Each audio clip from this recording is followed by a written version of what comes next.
बिस्मिल्लाहिर्रहमानिर्रहीम। अस्सलाम वालेकुम नाज़रीन, आप यूट्यूब चैनल देख रहे हैं। मैं इमरान ख़ान हूँ। सूरत-ए-हाल जो है वो बहुत ही कशीदा है। कुछ चीज़ें, कुछ हक़ाइक़ मैं आपके सामने रखता हूँ अब, क्योंकि वीडियो सामने आ रही हैं।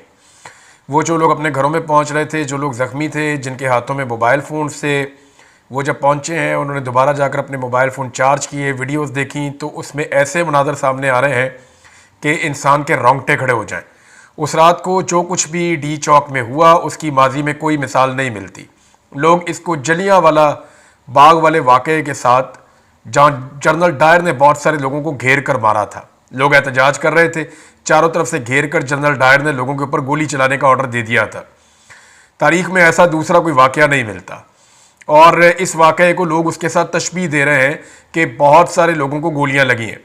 जो सहाफ़ी वहाँ पे मौजूद थे उनका ये कहना है कि लोगों के पीछे भाग भाग कर उनको मारा गया है और लोग अपनी जान बचाते फिर रहे थे। और कुछ इंटरव्यूज़ तो अब ऐसे सामने आए जिसमें लोग ये बता रहे हैं कि जिसको गोली लगती थी उसका जिस्म का वो हिस्सा ही फट जाता था। मेरी बहुत हैवी फायरिंग हो रही थी। उमर अयूब ने हथियार के बारे में बताया, क्योंकि एक स्नाइपर राइफल वहाँ पे जो एहतजाज करने वाले हैं उन्होंने एक स्नाइपर को पकड़ा था और उसके पास स्नाइपर राइफल मौजूद थी। उमर अयूब ने कहा कि रेमिंगटन 700 कैलिबर 308, ये जो 308 है ये कैलिबर G3 का कैलिबर भी यही होता है, और ये हंटिंग राइफल्स भी होती हैं। और इन राइफल्स को जो स्नाइपर्स हैं वो इस्तेमाल करते हैं जंगों में 1 किलोमीटर तक हिट करने के लिए।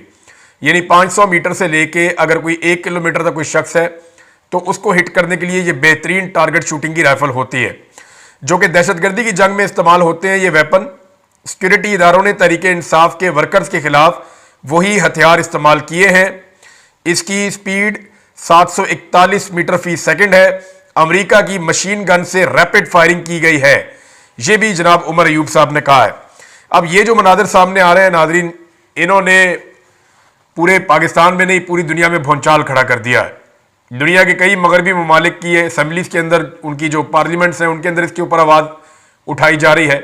जो यूरोपीय मीडिया है वो इसके ऊपर आवाज़ उठा रहा है। अमेरिका में इसके ऊपर आवाज़ उठाई जा रही है। ओवरसीज़ पाकिस्तानी इसके खिलाफ भरपूर अंदाज में आवाज़ उठा रहे हैं।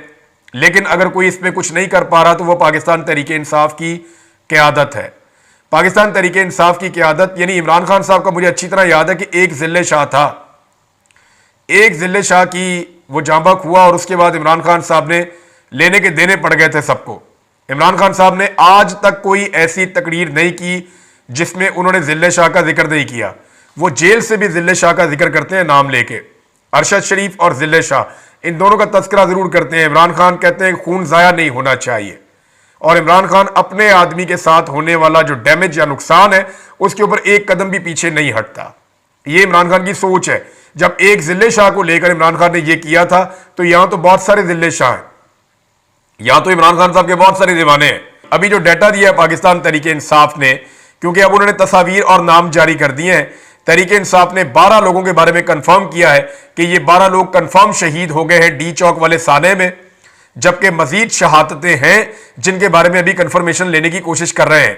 बाकायदा प्रेस कॉन्फ्रेंस करके तहरीके इंसाफ ने बताया तारिक खान शहीद शांगला से, ताजदीन शहीद चारसद्दा से, मोहम्मद इलियास औरकजई शहीद कोहाट से, इमरान अब्बासी शहीद ये मरी से, और अब्दुल कादिर शहीद ये एबटाबाद से, मुबीन मलिक शहीद एबटाबाद से, अहमद वली मोहम्मद शहीद पशीन से, अब्दुल रशीद शहीद और ये जनाब किला सैफुल्ला से, मलक सदर अली शहीद मर्दान से, मोहम्मद अली शहीद ये भी कोई खैबर पख्तूनख्वा का इलाका है, सरदार शफीक खान शहीद डेरा गाजी खान से, और अनीस सत्ती शहीद और ये कोटली से जी और मरी से।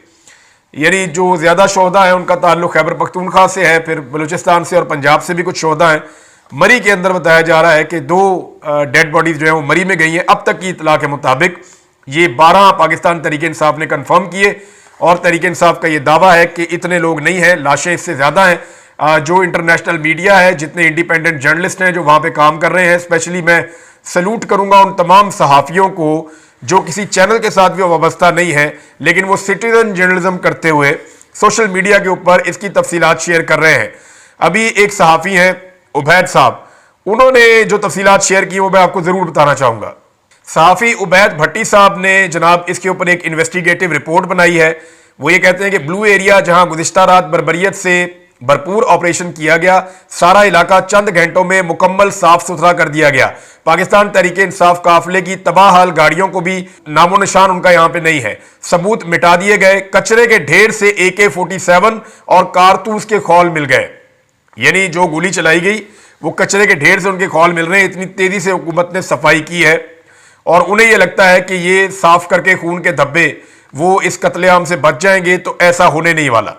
अब पाकिस्तान तहरीक इंसाफ ने जो प्रेस कॉन्फ्रेंस की उसमें उनके कुछ मुतालबात भी हैं और कुछ चीज़ें उन्होंने बड़ी क्लैरिटी के साथ सामने रखी हैं। एक तो उन्होंने कहा जी हमारे 12 लोग फिलहाल हम तस्दीक कर रहे हैं कि वो शहीद हो गए हैं, जबकि हमारी शहादतों की तादाद इससे ज़्यादा है और अभी हम उसके बारे में तहकीकात कर रहे हैं। तहरीक इंसाफ डाटा इकट्ठा करने की कोशिश कर रही है क्योंकि लोग बहुत बुरी तरह बिखरे हैं, बहुत सारे लोग जख्मी हैं, जो अपने इलाकों में पहुंचे हैं, लोग डरे हुए हैं। अब डाटा इकट्ठा किया जा रहा है कि कितने लोग हैं जो जख्मी हैं और कितने लोग हैं जो लापता हैं। जो लोग लापता हैं क्या वो गिरफ्तार हैं, क्योंकि हुकूमत भी डाटा नहीं दे रही। लापता लोग या तो गिरफ्तार होंगे या फिर वो शहीद हो चुके हैं, उनकी लाश छुपाई जा चुकी है, क्योंकि बार बार पाकिस्तान तहरीक इंसाफ के लोग ये कह रहे हैं कि यहाँ पे बहुत सारी लाशें थी, हमें समझ नहीं आ रही कि वो लाशें कहाँ गई और वो लाशें उठाकर कौन ले गया। ये वहां पे जो नौजवान मौजूद थे, जो सहाफी मौजूद थे, वो भी ऐसी ही बातें कर रहे हैं। पाकिस्तान तहरीक इंसाफ के अंदर जो एक रद्द अमल है लीडरशिप के खिलाफ, वो बिल्कुल ठीक है। मैंने मुकम्मल तस्दीक हासिल की है, बहुत सारे सहाफियों से और ऐनी शाहिदीन से बात की है और अब मैं आपके सामने हकायक रख देता हूं। अली अमीन गंडापुर साहब लोगों को क्या कहकर लेकर गए थे, आपको याद है? वो ये कहते थे कि हम नहीं आएंगे तो हमारा जनाजा पढ़ लेना, हमने नहीं आना डी चौक से। यानी अली अमीन गंडापुर को यह पता था कि डी चौक पे गोलियां मार के कत्ल कर दिया जाएगा।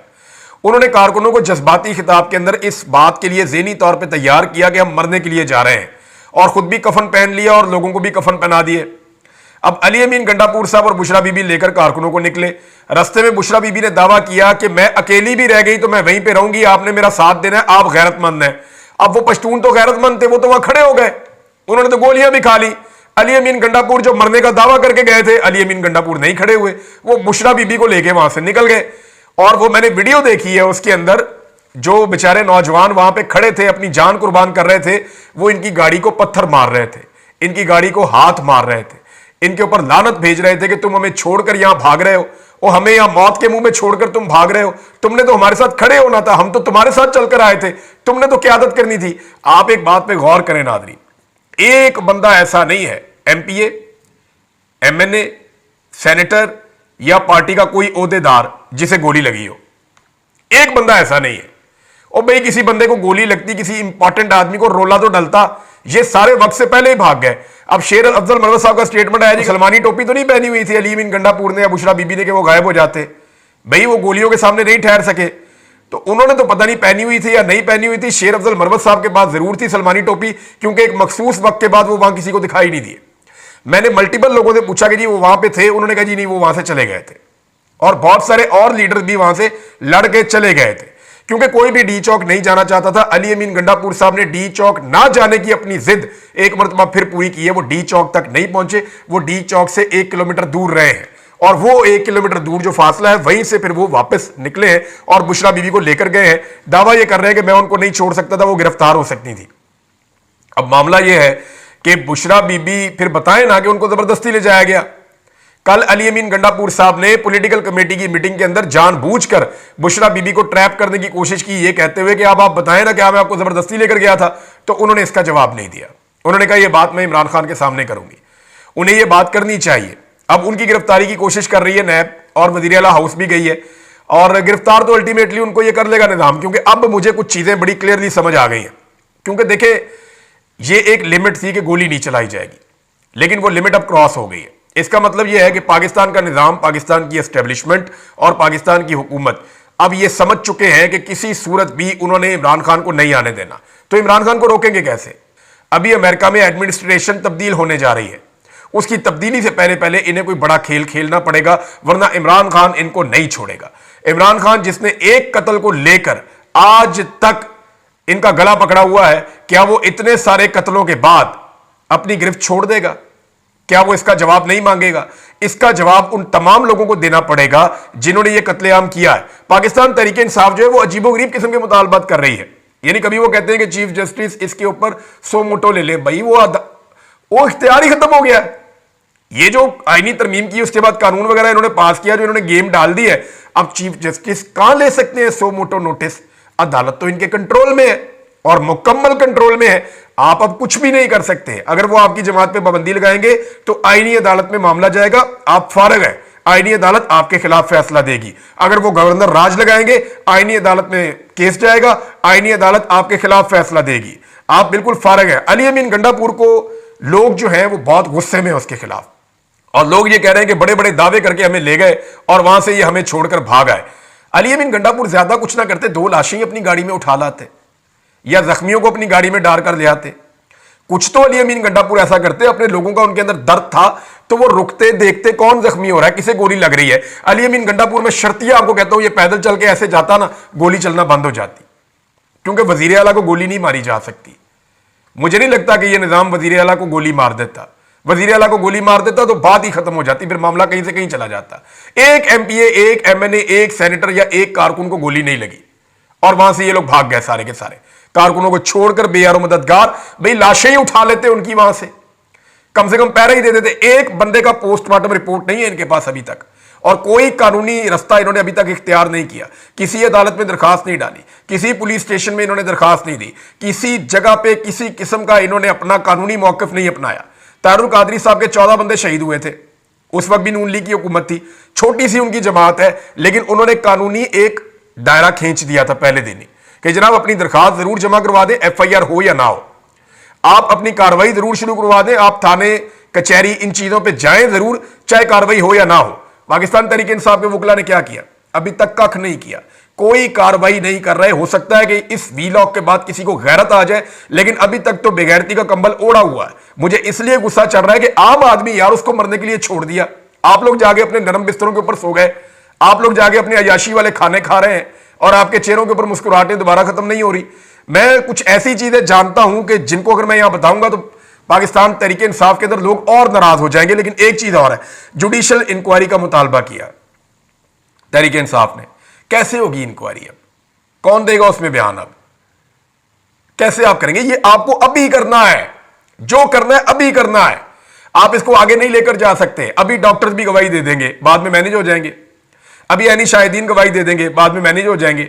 अभी सहाफी गवाही दे देंगे, बाद में मैनेज हो जाएंगे। अभी शवाहिद कहीं ना कहीं कुछ ना कुछ मौजूद है, सारे गायब हो जाएंगे। वो जो टूटी हुई गाड़ियां है ना, जो ये उठाकर लेकर, अच्छा वीडियो आई है कि रेंजर्स वाले लोगों की गाड़ियां तोड़ रहे हैं। यार गाड़ियों ने क्या किया था?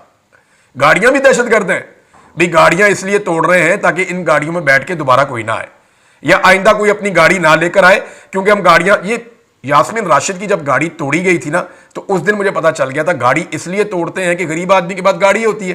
पाकिस्तान तहरीक इंसाफ मिडिल क्लास की पार्टी है, मिडिल क्लास वालों के घर में एक आधी गाड़ी होती है या 2 गाड़ियां होती हैं, तो वो उनके लिए बड़ा सरमाया होता है। तो गाड़ियां तोड़ के विजुअल जारी किए जाते हैं, देखो हम गाड़ियां तोड़ रहे हैं, खबरदार आइंदा अगर अपनी गाड़ी सड़क पे निकाली तो, या इधर आने की कोशिश की तो वो गाड़ियां तोड़ी और रेंजर्स वालों ने तोड़ी। बाकायदा उनके विजुअल मौजूद हैं, वो अपने यूनिफॉर्म के अंदर रेंजर्स वाले गाड़ियां तोड़ रहे हैं और उन्होंने दर्जनों गाड़ियां तोड़ दी हैं। और ये जो टाउट साफी हैं उन्होंने अपने मुंह से कहा है कि 100 के करीब बंदों के सर भी खोल दिए और 100-200 गाड़ियां जो है वो भी तोड़ दी हैं, उनका भी कचरा कर दिया। तो ये सारी चीजें ये अपने मुंह से कह रहे थे, उसको फतह करार दे रहे थे, लेकिन अब सब भाग रहे हैं कि गोली नहीं चली। भी गोली नहीं चली तो आवाज क्या आ रही थी? इंटरनेशनल मीडिया बार बार कह रहा है कि गोली चली है, लेकिन पाकिस्तान तहरीक इंसाफ इस केस को अभी तक आगे बढ़ाने में पूरी तरह नाकाम है। कोई इन्होंने तरीकाकार नहीं इख्तियार किया जिसके ऊपर आप ये कहें कि ये तरीकाकार इस मामले में आगे ले जा सकता है या इससे कोई हल निकल सकता है। बहरहाल यहां पे जो पाकिस्तान तहरीक इंसाफ की पुरानी क़यादत है, उन्होंने एक राय दी है, और ये वो लोग हैं जो बंद हैं लाहौर में कोट लखपत जेल में। शाह मोहम्मद कुरैशी साहब हैं, एजाज चौधरी साहब हैं, मियां महमूद रशीद साहब हैं, यास्मीन राशिद साहिबा हैं और उमर सरफराज चीमा साहब हैं।